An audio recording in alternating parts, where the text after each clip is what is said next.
In this video, I'm doing a backgammon bot versus bot match. Thank you for joining me. I hope you enjoy this video. Please like and subscribe, and you'll be notified every time I upload a new video. Let me know what you think in the comments below, what you'd like to see in future videos so I can work on that. I appreciate your super thanks. These small donations help me continue to create the high quality content that you enjoy. And with the membership feature, you can get exclusive access to the most popular videos. My book, Backgammon Strategies, is available. There's a link in the description to where you can get it. And if you're interested in lessons, please contact me via email. My email address is also in the description. Again, this is going to be a backgammon bot versus bot. This is where we have XG play against itself and then analyze it to learn. This is a great way to learn. The best way to learn is by watching other people, the top players play, and see how they play. And then looking at the reasons why. And when you analyze it yourself, it helps a lot. And there's an automatic transcription, so that's perfect. We're playing on a beautiful Hector Sachs board. The XG board is made by Rain. He makes beautiful XG boards. There's a link in the description to where you can get it. And these are the bright Backgammon Galaxy checkers. Orange is at the bottom, light blue or blue is at the top. I have it at the expert level. This will be a 3-point match bearing off on the right, and here we go. So with an opening 3-2, you do the major splits, splitting with the larger number.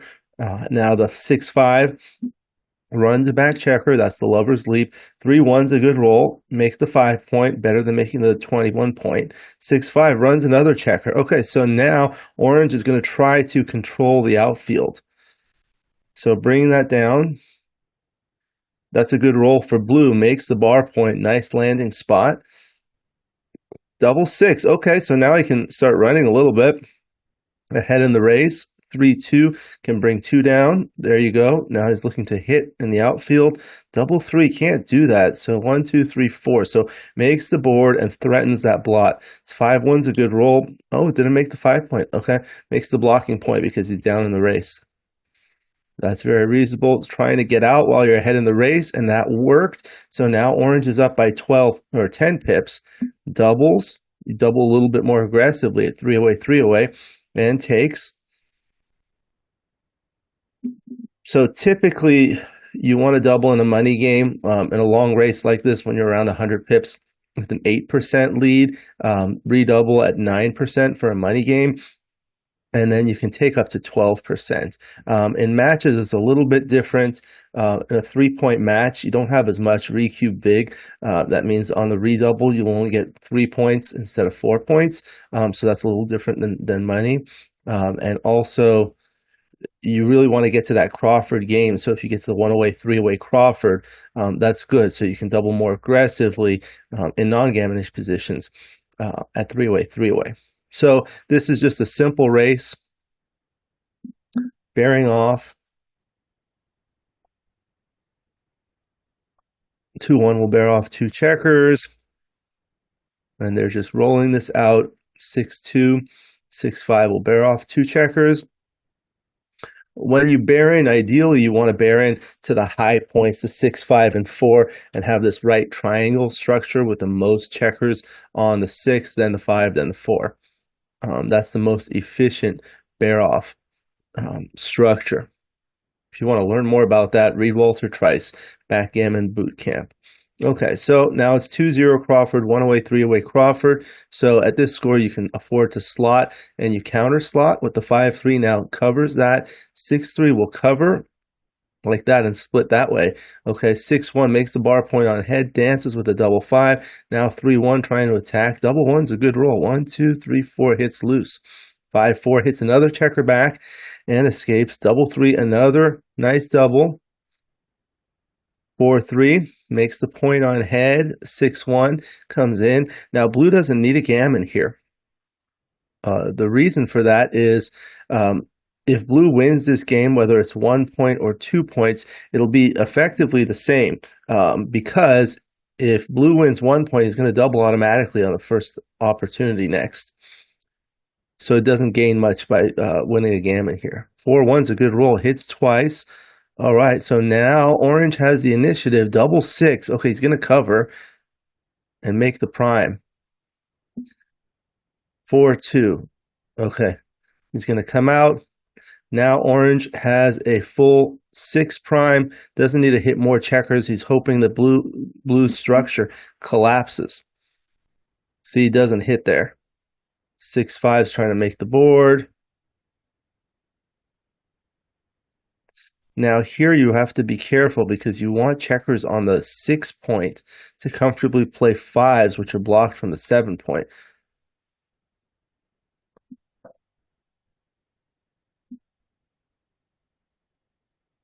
Okay, so this is awkward. That leaves a shot, but it was missed.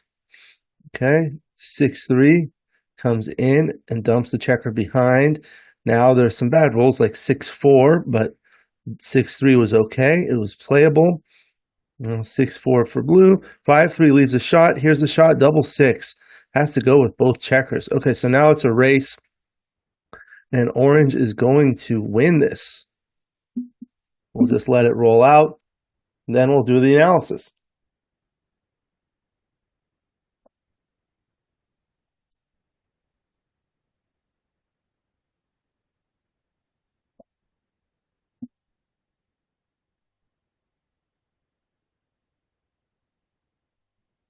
Okay, so now we'll analyze it. We'll look at that.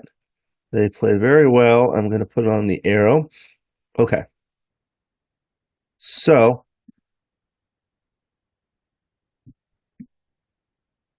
there we go. I have an extra board now so we can adjust things. So the 3-2, you see the right play is the major split, splitting with the larger number, and then bringing the smaller number down. Bringing 2 down is close, and then the minor split or the reverse split is not the right idea. Okay, then there was a 6-5, just the standard lover's leap. That's the only roll where you can escape one of the back checkers to the midpoint. Okay, then the 3-1. Okay, so could have played this here like this, but you see this is a blunder. It results in this position. Yeah, you have the anchor, but you don't really need the anchor with only 8 checkers in the zone. And as a matter of fact, when you have this, if blue brings checkers into the outfield, you have more coverage because you have a lot of direct numbers from the 9 and the 10 and the 7, and indirect numbers from those with this back checker. Okay, and the 5 point is very strong. Anytime you can make the 5 point, you should highly consider it. All right, then the 6-5 just ran the second checker, so that results in this position. Okay, so now in this position, what blue wants to do is basically just bring things home safely. Blue is ahead in the race by 13 pips, a decent racing lead.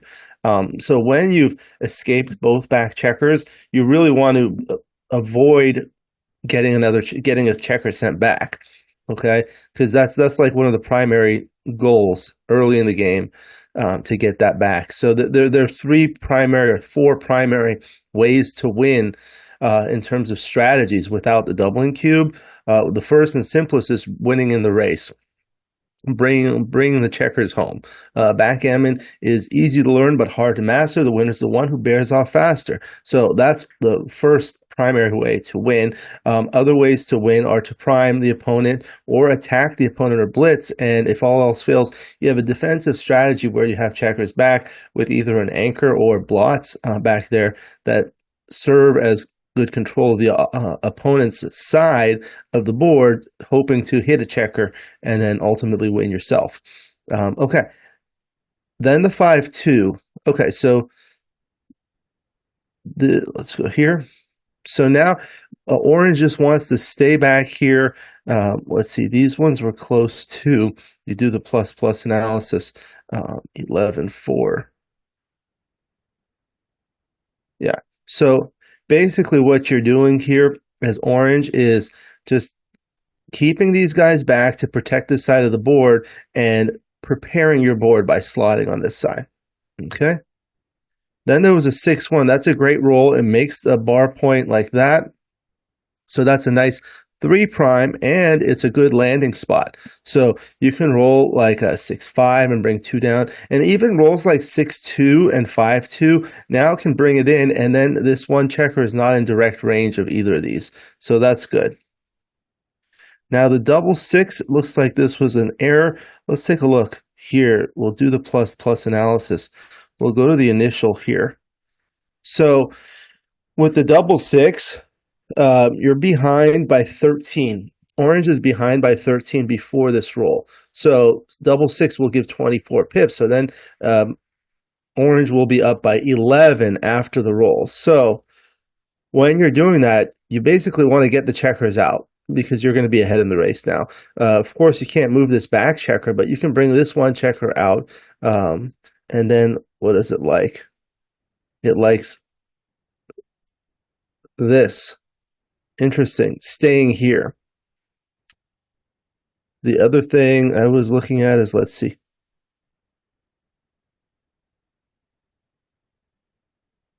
Yeah, something like that. This is a little weird. This is something I may have considered. Just bringing this around and then bringing one in. However, what it likes is this play that results in this position. So this is a little bit strange because some people think, okay, when you're ahead in the race, race, and when you're behind, maintain contact. That's often true, but not always. So this is an example of an exception. Here what happens is orange is behind and is ahead in the race. However, orange is the one that has checkers back. Blue does not. So orange really wants to get hit a blue checker to get it sent back. So when you have this structure here, this is very awkward and inflexible. Okay, because if blue is going to make the 5 point with a roll like 3-1, he'll have to break the 8 point. So that's going to leave a direct shot. And then with this big stack on the midpoint, it's going to be awkward too. So like, let's say he rolls like 6-4, 5-4, or 6-3, 5-3, something like that, leaving blots here, that's going to get a direct shot. Now orange is trying to strengthen the board. Okay, so that's the idea here. And then once you have a stronger board, in the event of a hitting exchange, you'll be a favorite. All right, 3-2, just safeties. And then the double 3 is a good roll. Again, being ahead in the race after this, so you can afford to step up here. A lot of people ask this question is like, I don't want to step up when there are 11 checkers in the zone because I don't want to get blitzed. That's true. However, you are ahead in the race by 18 pips, so you're going to need to get this moving. And you have a 4-point board versus a 1-point board. If that weren't the case, then maybe you couldn't do that. So let's look at this. I'll copy this and paste it onto a different board here. This is something that you can do. Okay, so now let's say it were like this.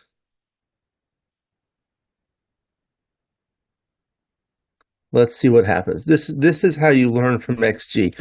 It doesn't tell you why, it doesn't speak. What you have to do is do these experiments and move things around to see what happens.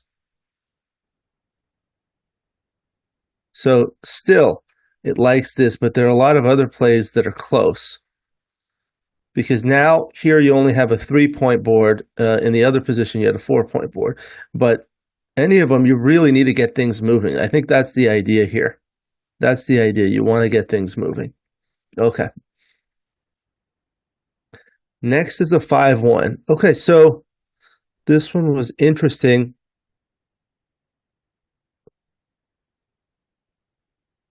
This is an issue of containment. This play, making the 5-point, resulting in this position, turns out to be a blunder here. What's the reason for that? Well, orange is ahead in the race. He really wants to race, and the best racing roll is 6. And like with a 6-2, you can come out 6-1 can hit, 6-3, 6-4, 6-5, and double six are really good. So you don't really want to make those rolls good. When you make the blocking point, now rolls like 6-2, 6-3, 6-4, and 6-1 are not as good, and double six. So those are the racing rolls. Okay, so let's see what would happen if the race were closer. So let's say it's like this.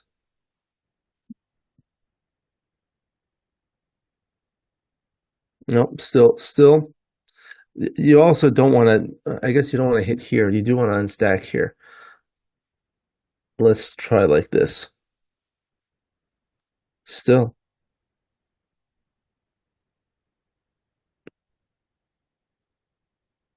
And let's do this. Still, I guess you don't want to leave the blot with this board. What if the board were like this?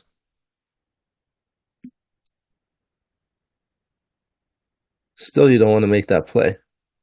Interesting.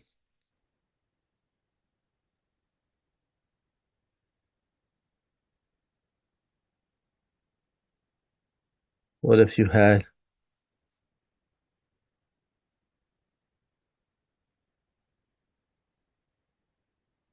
Nope, I guess it just wants to block. So that's what you want to do there. All right. Next, the 4-1, just trying to escape, and then the 5-2 was missed. And now it was a double, and it was a take. So this is a 10 pip lead in the race. So let's take a look at this, and we'll look at it at different scores, starting with money. So unlimited play. So this is a borderline no double, okay, because of that contact. Now, let's say we give orange 3 pips and we give blue 3 pips, okay? So now there's a 107 baseline with a 10 pip lead. So that's almost 10%, okay? So that's like right in the doubling window. So let's bring it to maybe 100 pips, give them 7 pips, and then let's do this. Okay, so now this is 100 and an 8% lead in the race. This is just barely a double. If it were a 7 pip lead, it's not a double. So 8% is really where you want to do it. Some people do pips, some people do percent. I think percent is a better way of looking at it. Okay, so now let's say we make it 10 pips. 10 pip racing lead. Now it's a double, and then usually when you get to 12 or 13, this is 13 now. Now it's a pass. Yep, you see 13 is a pass and 12 is a take. So that's the kind of experiment you can do. And then you can fool around with things to adjust the positions and things like that. But that's the idea. When you have 100 pips, this is considered a long race. Both sides have escaped, both back checkers. So there's no contact except for the midpoints. That's minimal contact. And it's just like a straight race. And when you have about 100 pips, 8 is enough for a double. Okay, so let's go back to this was 7. Okay, so this is 8. Now, what about at this score? Oh, we have it already. It's a 787, and it's a 49 millipoint error not to double. Oh, actually, that was different. Okay, and now here for money, it's only 6 millipoint error. So why is that? Because you want to get to the valuable Crawford game. Okay, so when you're in a match, you want to think about what happens if you win a single game or a double game, or what score you're going to get to. If you can get to a valuable score, then you're going to be more aggressive to try to get to that score. So in this case, the valuable score is the Crawford game, which Orange ended up getting to. So you want to double a little bit more aggressively. And on the other hand, you want to take a little bit more conservatively on the other side as blue, because you don't want the opponent to get to that valuable Crawford game. It's still a take, but a smaller take. Okay. Then the 6-4, just racing, trying to bring things in. Okay. And then there's nothing special here. The idea here is to just bring the checkers into the high points. The double 6 just brings things around. Double 2, 5-4 fills in the gaps, and there was nothing much to look at here.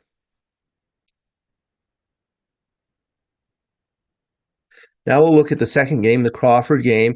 Orange is leading 2-0 Crawford. The Crawford rule states that when one player gets to within 1 point of winning the match, there's no doubling for one game. So the leader is protected in that sense.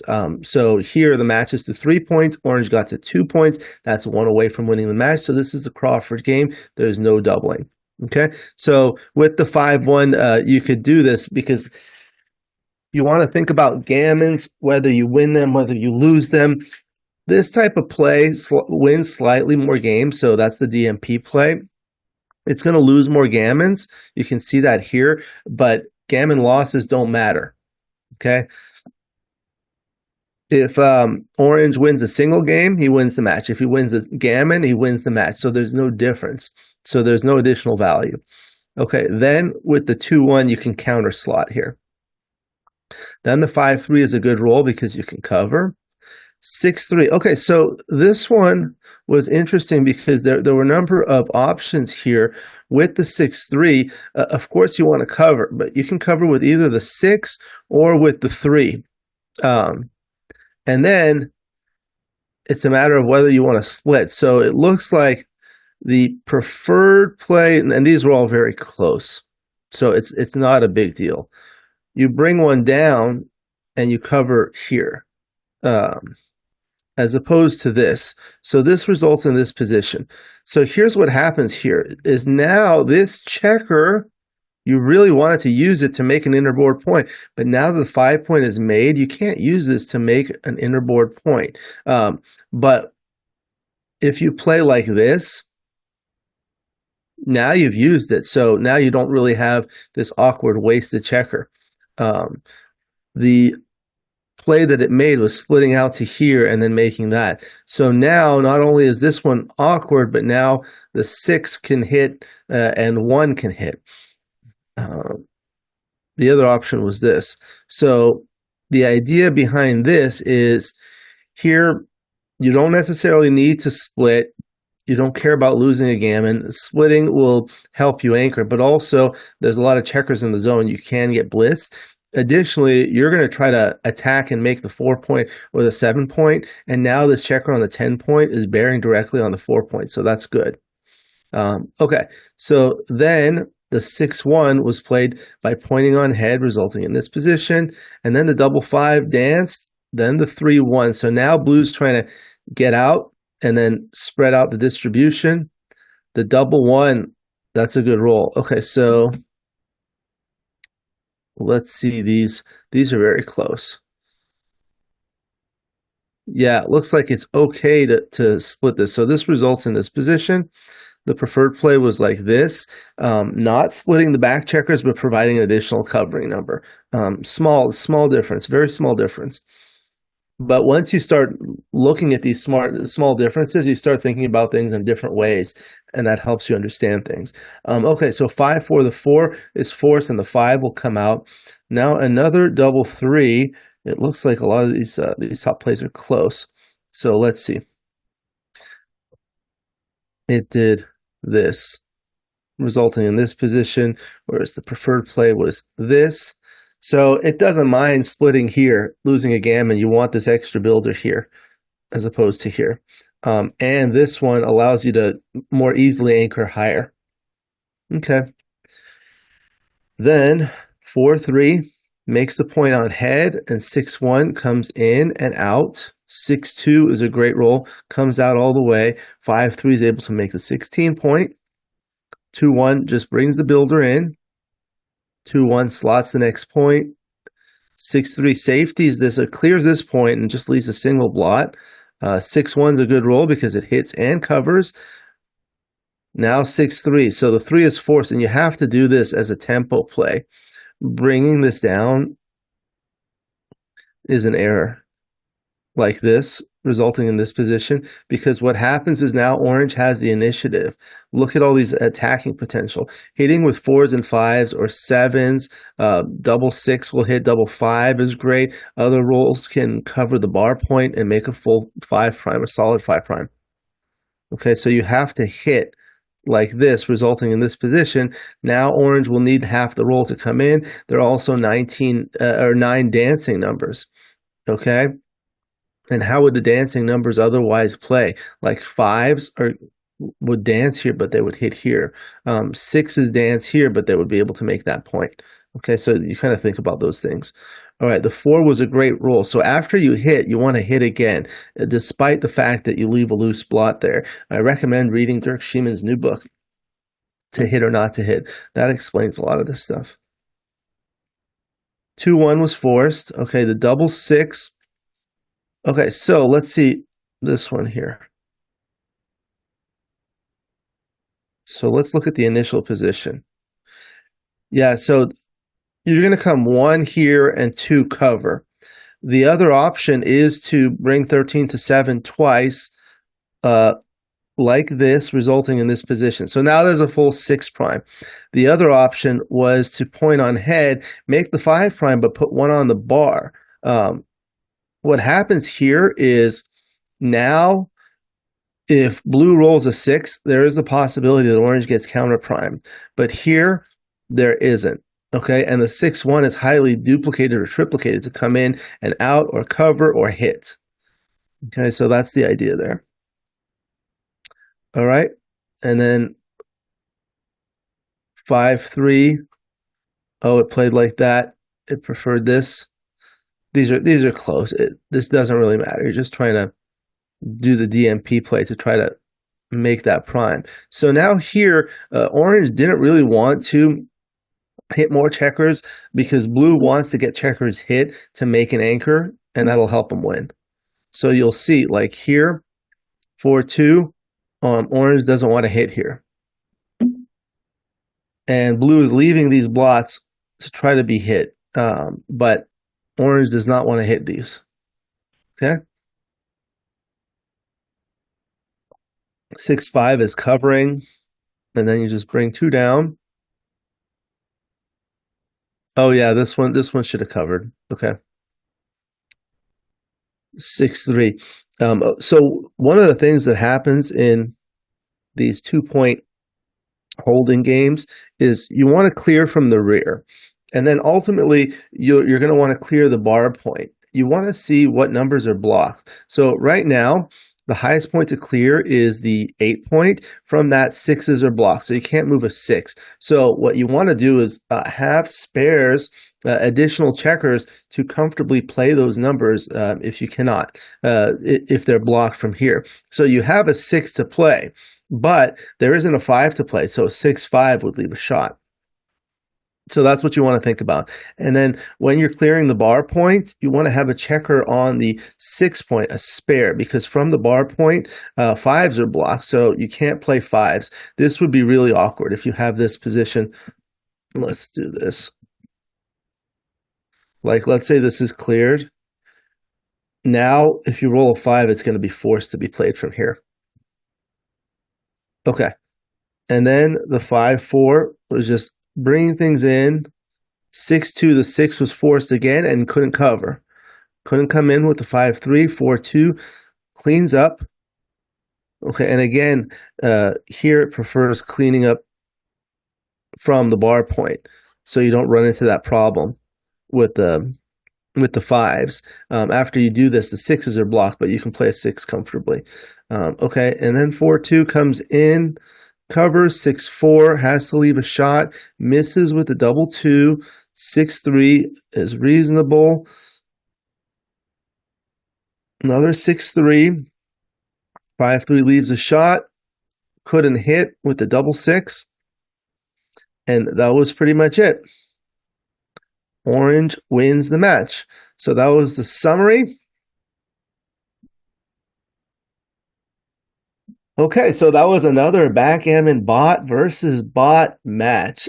These are always very interesting to learn from, and you can see sometimes the bot makes a mistake, sometimes it doesn't, but whether it does or doesn't, you can go back and look at the positions. It's already transcribed, so you can see, and then you copy and paste onto a different board and modify the position to see what would change, especially like on those doubling decisions. We learned about the long races. So you change it, you move the checkers around to see what makes it into a double and where and when it tips to a pass. The 8-9-12 rule is pretty good. And then when you're playing in a match, you want to know that in a 3-point match, you double more aggressively to try to get to the Crawford game. So do all these things, modify the positions, modify the scores, and you learn. So this is a great opportunity. I really enjoy these because I get to learn whether I'm playing or not. I get to learn the ideas. And then when people ask, you can't learn from XG because XG doesn't talk. It does not talk. What you have to do is create these experiments by modifying the position to see what changes it makes in terms of the correct play or the doubling decision. Once you do that, then you learn. From that, you deduce why the correct play is correct or why the doubling decision, checker play, whatever it is, whether it's a take, whether it's a pass, whether it's a double, not a double, too good, any of these things. Okay. So that was another Backgammon Bot versus Bot match. Thank you for joining me. I hope you enjoyed this video. Please like and subscribe and you'll be notified every time I upload a new video. Let me know what you think in the comments below, what you'd like to see in future videos so I can work on that. I appreciate your super thanks. These small donations help me continue to create the high quality content that you enjoy. And with the membership feature, you can get exclusive access to the most popular videos. Again, my book, Backgammon Backgame Strategies, is available. There's a link in the description to where you can get it. And if you're interested in lessons, please contact me via email. My email address is also in the description. I look forward to seeing you in future videos. And until then, keep rolling your dice.